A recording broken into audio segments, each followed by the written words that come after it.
여러분, 우리의 신앙이 성장하고 그리고 또 성숙해져 간다라고 하는 것은 무엇을 뜻하는 것일까요? 그것은 하나님을 알아가는 것이고 하나님을 신뢰한다는 것을 의미하는 것입니다.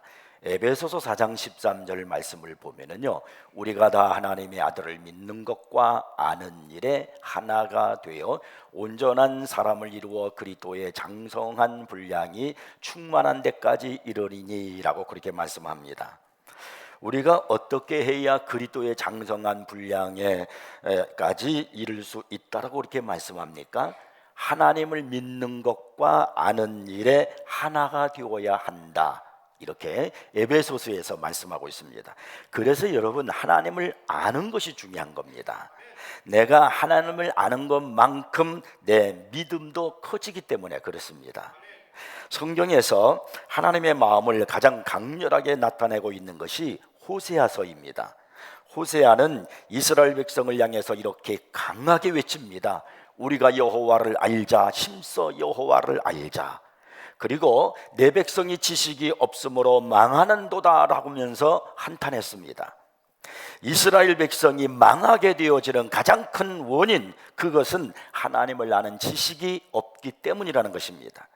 그래서 호세아는 하나님의 사랑을 알지 못하고 세상 유혹과 우상 숭배의 죄에 빠져서 이스라엘 백성들이 타락의 길을, 멸망의 길을 가고 있을 때 여호와를 알자, 힘써 여호와를 알자라고 외쳤던 것입니다. 시편 46편 10절을 보면은 너희는 가만히 있어 내가 하나님됨을 알지어다 라고 그렇게 말씀하고 있습니다. 여러분은 하나님을 얼마나 알고 계십니까? 여러분을 향한 하나님의 섭리와 뜻과 사랑과 계획을 알고 계십니까? 하나님을 내가 알아야 하나님을 신뢰할 수가 있는 것입니다. 이스라엘 백성들이 광야에서 40년 생활했다라고 하는 것은 무엇을 의미할까요?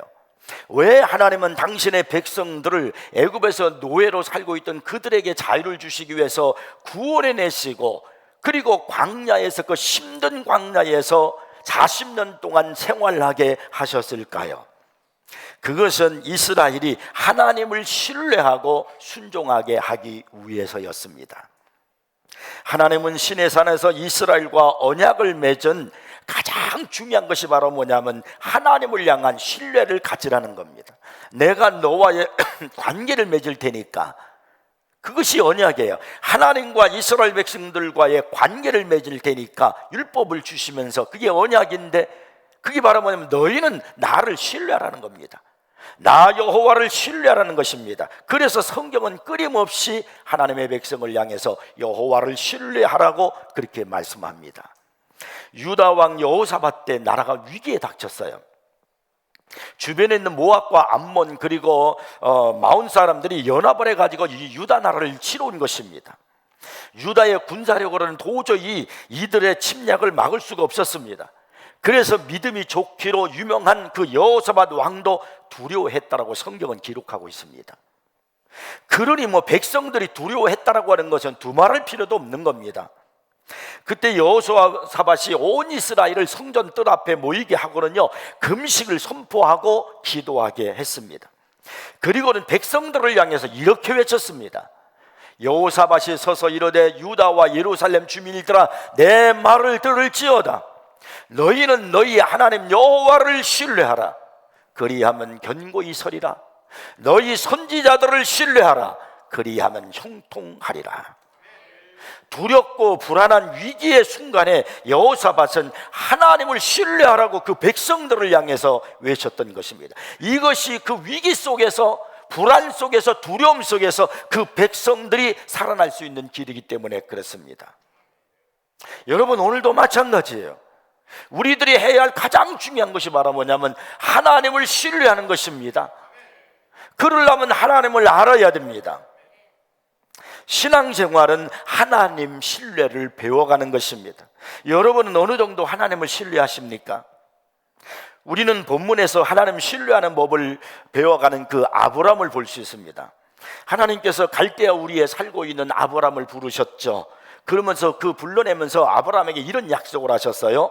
여호와께서 아브라함에게 이르시되 너는 너의 고향과 친척과 아버지의 집을 떠나 내가 내게 보여줄 땅으로 가라. 내가 너로 큰 민족을 이루고 내게 복을 주어 내 이름을 장대하게 하리니 너는 복이 될지라. 이 아브라함의 믿음은 이 약속의 말씀을 중심으로 성장해 가는 것을 볼 수 있습니다. 창세기에 기록된 아브라함의 믿음에 대한 기록은 한마디로 아들에 대한 이야기다, 그렇게 얘기할 수 있습니다. 하나님께서 아브라함에게 아들을 주시겠다고 그 약속을 하셨잖아요.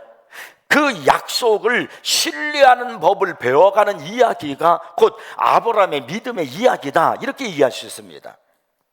아브라함의 믿음의 최정상이 어디에 기록됐냐면 창세기 22장입니다. 하나님께서 창세기 22장에 보면은 그 100세 난 이삭을 모리아산에 드리라고 그렇게 아브라함에게 명령을 내립니다. 그때 아브라함이 그 하나님 말씀에 자기의 아들 이삭을 모리아산에 드리는, 순종하는 데서 이 아브라함의 믿음의 그 최정상이 나타납니다. 100세에 낳은 그 이삭을 모리아산에 가서 번제로 드리라는 그 말씀에 그대로 그가 순종했다라고 하는 것은 얼마나 그의 신앙이 대단한가 하는 것을 우리에게 가르쳐주고 있는 겁니다. 그는 하나님의 명령에 순종하기 위해서 아침 일찍 일어났어요. 그래서 번제에 쓸 나무를 쪼개 가지고 두 종과 아들과 아들 이삭과 함께 하나님이 일러주신 산으로 갑니다. 그것도 하루가 아니라 사흘길을 걸어서 그 산을 향해서 가는 거예요. 이제 드디어 모리아산에 이르렀을 때 아브라함은요 이삭만을 데리고 모리아산으로 올라갑니다. 그리고는 올라가서 제단을 쌓고, 그리고 그 아들 이삭을 결박하고 제단 위에 올려놓고는 칼을 빼서 하나님이 말씀하신 대로 자기 아들 이삭을 찔러서, 그래서 그 아들을 잡아 하나님 앞에 드리려고 했던 겁니다. 여러분, 이것이 상상이나 할 수 있는 일이에요. 100세 낳은 아들이에요. 얼마나 귀엽고 얼마나 사랑스럽고, 내 생명보다도 자기 재산의 모든 것보다도 가장 보배로운 존재가 그 아들 이삭이 아니겠습니까? 그런데 이 아브라함은 그 하나님 말씀 앞에, 번제로 드리라는 그 말씀 앞에 칼을 들어서 그 아들을 찔러서 제물로 드리려고 하는 겁니다. 이러한 이 아브라함의 행동은 절대적인 신뢰 아니면 할 수가 없는 겁니다. 하나님을 절대적으로 신뢰했기 때문에 그가 그렇게 하는 겁니다. 히브리서 11장 17절 이하를 보면은 그때의 아브라함의 믿음을 이렇게 기록하고 있어요. 아브라함은 시험을 받을 때에 믿음으로 이삭을 드렸으니 그는 약속들을 받은 자로 돼 그 외아들을 드렸느니라. 그에게 이미 말씀하시기를 내 자손이라 칭할 자는 이삭으로 말미암으리라 하셨으니 그가 하나님이 능히 이삭을 죽은 자 가운데서 다시 살리실 줄로 생각한지라. 비유컨대 그를 죽은 자 가운데서 도로 받은 것이니라. 이게 무슨 말씀이냐면 아브라함은 그 자기 아들 이삭으로 말미암아 자손이 창대하리라는 그 약속의 말씀을 믿고 있었어요. 그런데 하나님이 그 아들을 번제로 드리라는 거예요. 그러면 그 아들을 죽이면 어떻게 되는 겁니까? 하나님이 하신 약속이 물거품 되는 거 아니에요? 그런데 하나님이 하신 약속이 있는데 그 아들을 죽이라 하셨다? 제물로 드리라고 하셨다? 그때 이 아브라함의 마음속에 어떤 믿음이 생겼냐면, 그렇다면 내가 이 아들을 하나님 앞에 제물로 드려 죽이면 하나님의 약속은 분명히 성실하게 실행될 것이니까 나는 그 하나님이 약속하신 것을 믿는다, 신뢰한다. 그렇다면 이 아들, 죽은 이 아들 다시 살아날 것이다. 그러니까 이 아브라함은 그 순간에 부활의 신앙을 갖게 되었다는 겁니다. 이것이 아브라함이 하나님을 신뢰한 최정상의 신앙의 모습을 우리에게 보여주고 있습니다. 여러분, 얼마나 위대합니까? 얼마나 대단합니까? 그러나 처음부터 아브라함의 신앙이 그렇게 온전히 하나님을 신뢰했던 건 아닙니다. 이 아브라함도 하나님 신뢰하는 것을 배워갔던 것입니다. 우리는 아브라함이 어떻게 하나님을 신뢰하는 법을 배워갔는가 하는 것을 우리 성경을 통해서 우리도 배워서 사랑하는 우리 생임교회 성도 여러분들도 하나님을 신뢰해가는 점점점 하나님의 신뢰가 깊어지고, 그래서 하나님을 알아가고 여러분의 신앙이 성숙해져 가기를 주의 이름으로 축복합니다. 자, 먼저 우리가 첫 번째로 생각할 것이 바로 뭐냐면 아브라함의 인간적인 생각이에요.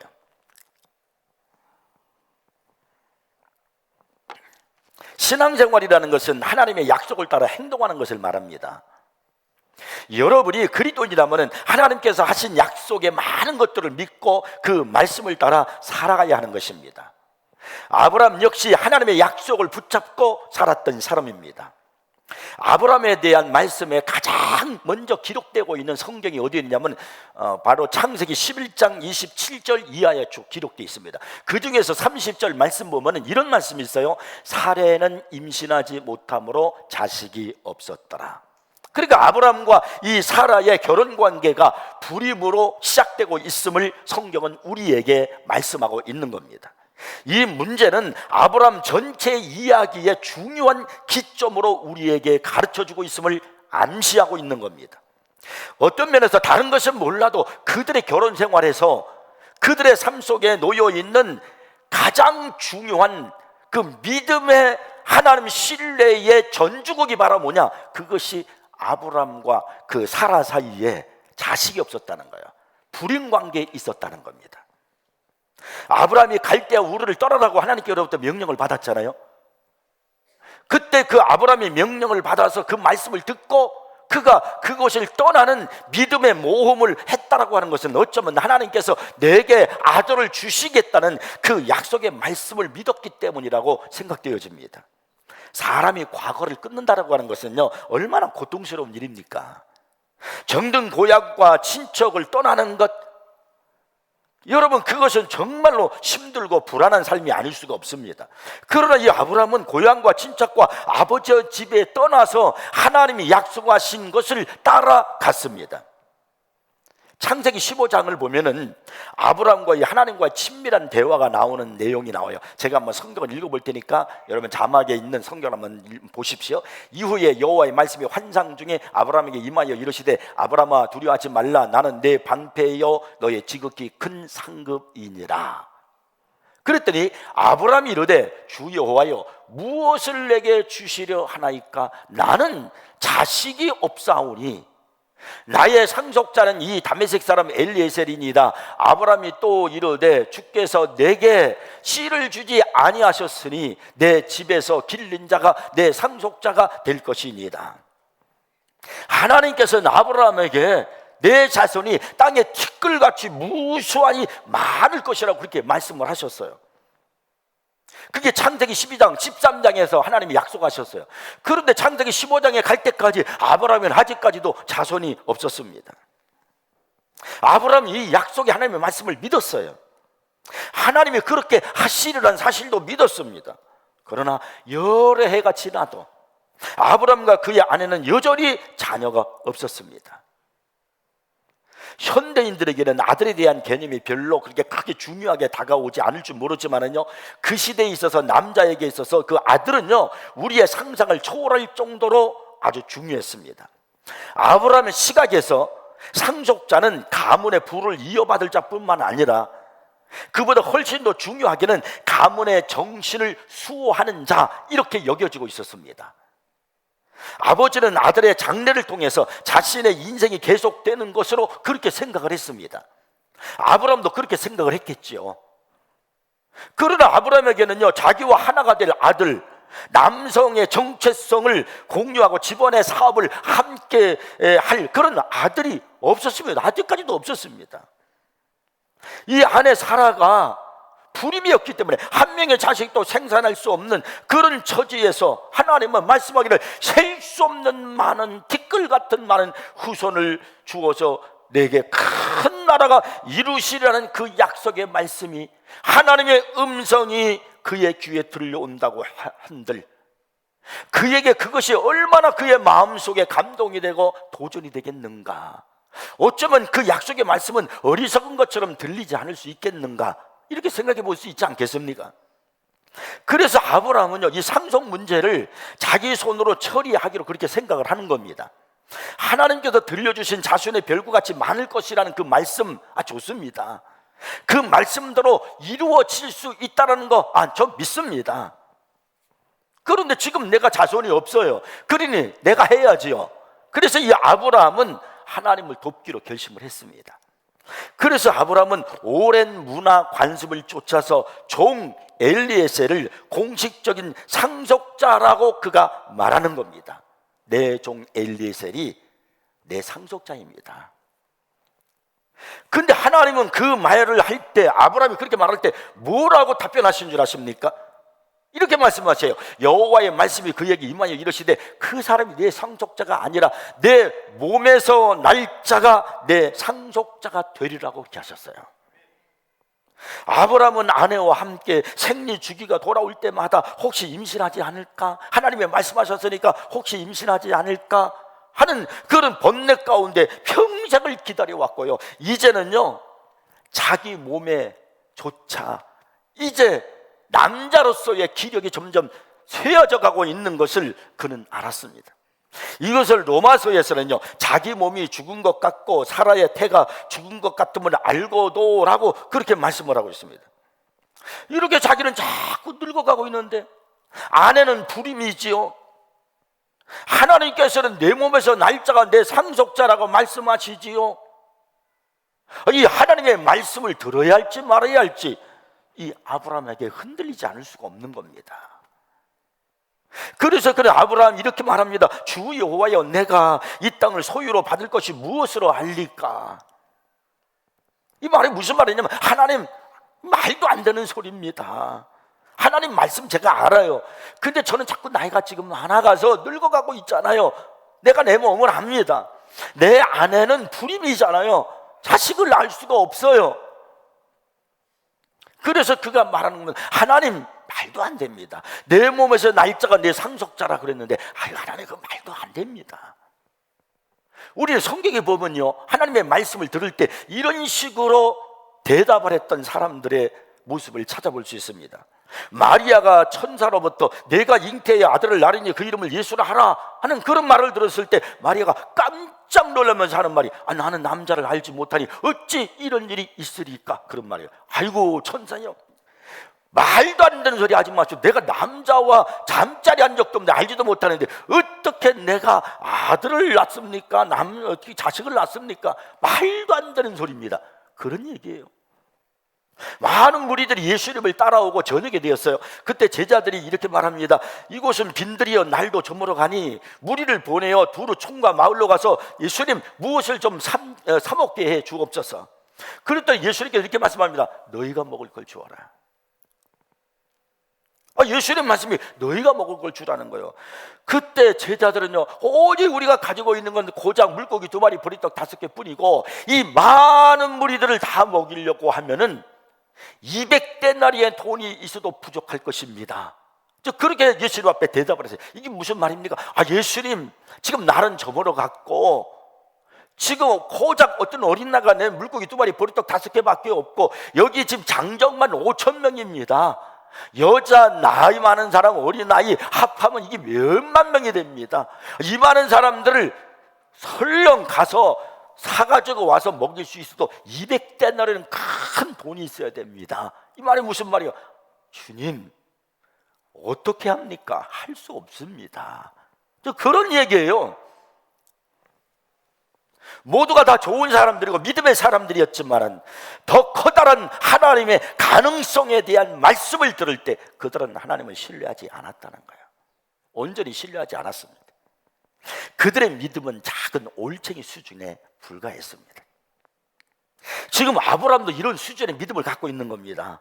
하나님의 약속을 온전히 신뢰하지 못하고 인간의 생각으로서 나는 이제 안 되니까, 나는 나이도 늙었고 내 아내는 불임 상태고 그러니까 엘리에셀을 상속자가 되게 하겠다, 그렇게 하나님 앞에 말했을 때 하나님이 아브라함의 손을 잡고 끌고 나갑니다. 밖으로 데리고 나가셔서는 아브라함아, 하늘을 보라.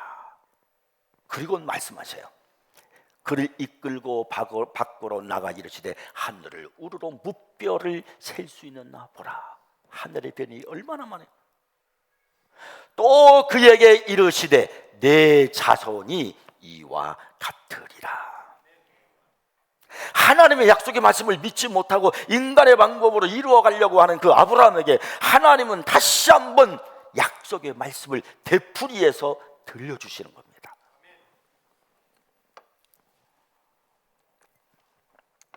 그리고 흔들리는 아브라함의 믿음을 든든하게 해주시는 겁니다. 우리가 신앙생활 하면은 믿음이 흔들릴 때가 있어요. 하나님의 약속의 말씀 믿습니다 라고 하지만 여러 가지 상황과 현실 속에서 그 약속의 말씀이 하나님에 대한 말씀을 불신할 때가 있어요. 믿어지지 아니할 때가 있어요. 아브라함처럼 말이에요. 그럴 때마다 여러분, 우리들이 해야 할 일이 뭐냐면 하나님의 말씀을 읽고 또 읽으십시오. 하나님의 말씀을 듣고 또 들으십시오. 불신하고 있는, 흔들리고 있는 그 아브라함을 하나님이 데리고 나가셔서 다시 약속의 말씀을 그에게 들려주셨던 것처럼, 여러분 믿음이 흔들릴 때마다, 여러분이 내 마음속에 불신이 올 때마다 하나님의 성경의 말씀을 읽고 또 읽고, 그리고 설교 말씀을 또 듣고 들으셔서 여러분 하나님을 향한 신뢰를 굳건히 해 나가기를 주의 이름으로 축복합니다. 그 다음 두 번째, 아내 사라의 제안을 들었다는 거예요. 아브람과 사라는 계속 지금 늙어가고 있어요. 근데 그들에게는 아직도 자녀가 없어요. 시간이 흐르는데 이것은 결혼 생활에 큰 문제일 뿐만 아니라 하나님께서 하신 약속에 대한 신뢰의 문제까지 다가오는 거예요. 결국 아브람은 믿음의 걸음에서 후퇴하게 되었고요. 그리고 눈에 보이는 것에 따라 그가 걷기 시작하는 거예요. 이 과정에서 아내의 말에 귀를 기울입니다. 사람이 믿음이 흔들리면 반드시 사람의 소리에 귀를 기울이게 돼 있어요. 성경에 보니까 창세기 16장 1절 2절인데 이렇게 기록해요. 아브라함 아내 사레는 출산하지 못하였고 그에게 한 여종이 있으니 애굽 사람이요 이름은 하갈이라. 사레가 아브라함에게 이르되 여호와께서 내 출산을 허락하지 아니하셨으니 원하건대 내 여종에게 들어가라. 내가 혹 그로 말미암아 자녀를 얻을까 하노라 하매 아브라함이 사라의 말을 들으니라. 남자는 새 여자의 말을 잘 들어야 편안해질 수 있다고 그러잖아요. 첫째로 내비게이션에 나오는 여자의 말, 두 번째는 캐디의 말, 세 번째는 아내의 말. 그런데 창세기 16장에 나오는 이 아내 사라의 말을 들은 아브라함은 편안이 아니라 불안이었습니다.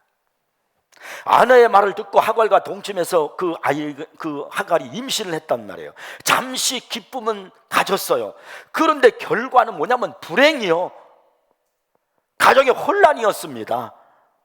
이 어머니 될 자 이 사라의 종 하갈이 임신하게 되니까 그때부터 주인 사라를 멸시하기 시작하는 거예요. 창세기 16장 4절을 보니까 아브라함이 하갈과 동침하였더니 하갈이 임신함에 그가 자기의 임신함을 알고 그의 여주인을 멸시한지라. 그래서 이 사례는요 아브라함에게 막 불평하기 시작하는 거예요. 내가 받는 모욕은 당신이 받아야 옳도다. 내가 나의 여종을 당신의 품에 두었거늘 그가 자기의 임신함을 알고 나를 멸시하니 당신과 나 사이에 여호와께서 판단하시기를 원하노라. 막 불평하는 거예요. 이런 불평은 우리가 하나님께 대한 신뢰가 멈춰질 때 항상 일어납니다. 왜 신앙생활하면서 불평하고 원망하냐면 하나님을 향한 신뢰가 내가 멈춰지고 그리고 뒷걸음질 칠 때 내 마음에서 불평이 나오는 거예요. 아담과 하와가 하나님을 향한 신뢰를 잃어버렸을 때 그때 그들은 서로를 향하여 불평하며 책임을 회피하지 않았습니까? 사례는 자신이 제안해서 이루어진 현재 사태에 대해서 아브라함 너가 책임을 져라 그렇게 말하는 겁니다. 자기가 하라고 해놓고선. 실패는 우리 자신의 잘못된 선택에 있는 겁니다. 결국 사례가 하갈을 막 학대하기 시작하니까 하갈은 도망가는 것 외에는 다른 방법이 없다라고 생각해서 아브라함의 장막을 떠나가지고요 광야로 도망을 쳤습니다. 그런데 하나님의 여호와의 사자가 그 광야에 나타나서 하갈에게 나타나서 찾아오시더니 권면을 합니다. 창세기 16장 9절 10절입니다.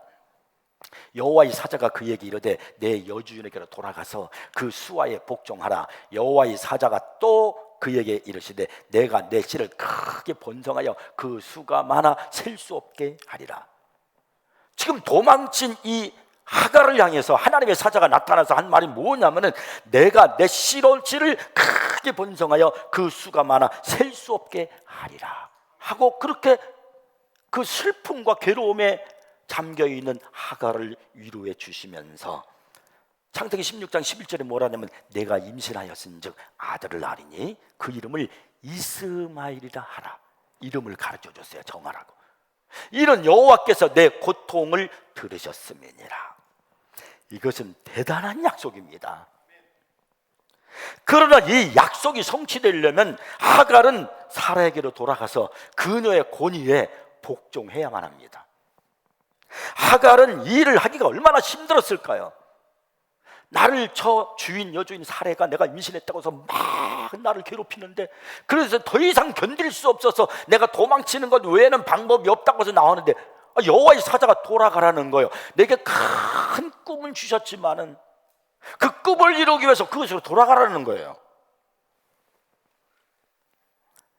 우리는 종종 어떤 것으로부터 도망하고 싶어하고 결코 그것으로 돌아가고 싶어하지 않을 때가 있어요. 힘들고 어려운 일, 내가 그 일을 하고 싶지가 않을 때가 있어요. 그러나 오늘 하나님께서 하시는 말씀이 뭐냐면 내 자신의 의무로부터 도망해서는 안 된다는 거예요. 아무리 내가 힘들고 어려워도 내 자리로 돌아가라는 거예요. 이 여호와의 사자가 하갈이 낳은 아들의 이름을 지어줬죠. 이스마엘이라 하라. 그 이스마엘이 뭐냐면 하나님이 들으신다는 뜻이거든요. 하갈의 아들에게 이 이름을 주신 것이 어떤 의미가 있느냐면요, 하나님의 괴로움을 당하는 자들의 부르짖음을 들으신다라는 그런 뜻을 지니고 있는 겁니다. 다윗이 시편 139편에서 이렇게 고백합니다. 내가 새벽 날개를 치며 바다 끝에 들어가서 거주할지라도 거기서도 주의 손이 나를 인도하시며 주의 오른손이 나를 붙드시리다. 여러분은 하나님이 여러분을 살피시고 계신다는 것을 알고 있습니까? 여러분이 있는 그곳에서 그분은 그렇게 하고 계십니다. 그분이 여러분이 어디서 왔는지 어디로 가고 있는지를 살피십니다. 그분은 여러분에게 필요한 것이 무엇이고 필요치 않은 것이 무엇인지를 살피고 계십니다. 하나님은 나를 살피시는 분이십니다. 그분이 오늘 내게 말씀하시는 거예요. 돌아가라고요. 내가 있어야 할 자리로 돌아가라는 거예요. 하나님께로 돌아가라는 거예요. 사명의 자리로, 내가 무릎을 꿇고 기도할 자리로 돌아가라는 거예요. 거기에 하나님의 뜻과 약속이 있다라고 말씀하는 겁니다. 마지막 세 번째는요, 아브라함에서 아브라함으로 이름이 바뀌는 역사를 우리가 보게 됩니다. 자, 드디어 이제 아브라함은 나이가 99세가 되었습니다. 이제 자식을 볼 수 있는 나이가 이미 지나버렸어요. 그리고 사라 역시 임신할 나이가 이미 지나버렸습니다. 그러나 하나님은 약속을 하셨잖아요. 우리 하나님은 당신이 하신 약속은 거짓이 없이 반드시 지키시고 이루십니다. 그 약속을 성취시킬 때가 왔습니다. 이제 하나님은 그 약속을 성취시키기 위해서 기적을 이루실 때가 왔습니다. 드디어 우리는 성경에서 조금 후에 보겠지만 그 아브라함에게 이삭을 주셔서 예수 그리스도가 그 이삭을 통해서 오게 하는 놀라운 역사를 보게 됩니다. 이 일을 하기 전에 하나님은 먼저 아브라함의 이름을 바꿔주셔요. 자, 여기 성경에 보니까 자막에 창세기 17장 오늘 본문에 나오죠. 보라, 내 언약이 너와 함께 있으니 너는 여러 민족의 아버지가 될지이다. 이제 후로는 내 이름을 아브라함이라 하지 아니하고 아브라함이라 하리니 이는 내가 너를 여러 민족의 아버지가 되게 함이니라. 아브라함에서 아브라함으로 이름이 바뀌었습니다. 고대 문화에서 이름이 바뀌는 것은요, 관계의 변화, 당사의 질적인 변화, 그리고 큰 명예를 부여하는 것을 의미합니다. 존경받는 아버지라는 이름의 뜻을 지닌 아브라함에서 이제 수많은 백성의 아버지라는 뜻을 가진 아브라함으로 이름이 바뀌었습니다. 이제 뭔가 나타나기 시작한다는 거예요. 하나님이 지금 사인을 주시는 거예요. 그리고 하나님은 그의 아내의 이름도 바꾸어 주셨습니다. 창세기 17장 15절 16절에요. 하나님이 또 아브라함에게 이르시되 내 아내 사레는 이름을 사레라 하지 말고 사라라 하라. 내가 그에게 복을 주어 그가 내게 아들을 낳아 주게 하며 내가 그에게 복을 주어 그를 여러 민족의 어머니가 되게 하리니 민족의 여러 왕이 그에게서 나리라. 그리고 창세기 21장 2절부터 5절에서 약속하신 대로 하나님께서 아브라함에게 이삭을 주십니다. 사라가 임신하고 하나님이 말씀하신 시기가 되어 노년에 아브라함에게 아들을 낳으니 아브라함이 그에게 태어난 아들 곧 사라가 자기에게 낳은 아들을 이름하여 이삭이라 하였고 아브라함이 그의 아들 이삭이 그에게 태어날 때에 100세라. 이 사건에 대해서 사도 바울은 로마서 4장 19절 21절에서 이렇게 말하고 있습니다. 그가 100세나 되어 자기 몸이 죽은 것 같고 사라의 태가 죽은 것 같음을 알고도 믿음이 약하여지지 아니하고 믿음이 없어 하나님의 약속을 의심하지 않고 믿음으로 견고해져서 하나님께 영광을 돌리며 약속하신 그것을 또한 능히 이루실 줄을 확신하였으니. 여러분도 이런 믿음을 가지고 계십니까? 아브라함처럼 하나님을 신뢰하십니까? 우리가 섬기는 하나님은 아브라함의 하나님이십니다. 그리고 이 하나님이 아브라함과 같은 믿음이 생기도록 하시기 위해서 지금도 내 안에서 역사하고 있음을 믿으시기 바랍니다. 하나님을 향한 신뢰, 그것은 결국은요 아브라함 이야기를 통해서 성경의 이야기를 통해 볼 때 기다림입니다. 하나님의 약속의 말씀을 믿고 하나님의 역사하실 때까지를 기다리는 겁니다. 하나님이 아브라함에게 일찌감치 내가 내게 아들을 주리라 자손을 주리라 그렇게 말씀하셔서 약속하셨어요. 그때 하나님이 100세 주겠다. 내게 100세 아들을 낳게 해줄 거야. 알았지? 이렇게 했다라고 하면 아브라함은 25년을 마음 푹 놓고 그냥 기다렸을 거예요. 근데 하나님은 그런 말씀을 하지 않았어요. 그냥 아들을 주리라 자손을 주리라 말씀만 하셨어요. 그 다음부터 해야 할 일이 뭡니까? 그 약속하신 하나님의 말씀을 신뢰하고 기다리는 겁니다. 그게 믿음입니다. 그게 신뢰란 말이에요.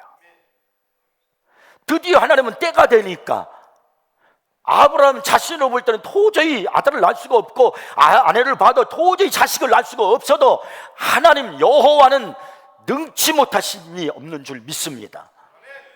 기적으로 그에게 아들을 주신 거예요.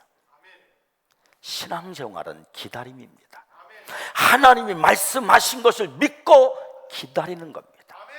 하나님은 가장 좋을 때에 가장 좋은 것을 가지고 가장 좋은 방법으로 역사하심을 믿으시기 바랍니다. 여러분은 하나님 그분을 정말 신뢰하십니까? 여러분은 구원의 약속, 죄 용서의 약속, 그분 앞에 나아갈 수 있는 약속, 영생의 약속을 신뢰하십니까? 하나님은 거짓을 하실 수 없다는 것과 하나님은 약속하신 것을 언제나 지키신다는 것, 이것을 반드시 기억하고 살아가시길 바랍니다. 오늘 우리에게 필요한 가장 중요한 신앙의 중심이 뭐냐면 하나님 신뢰하기예요. 여호와의 말씀 신뢰하기입니다. 이 믿음으로 성장해 가기를 주의 이름으로 축복합니다. 기도하겠습니다.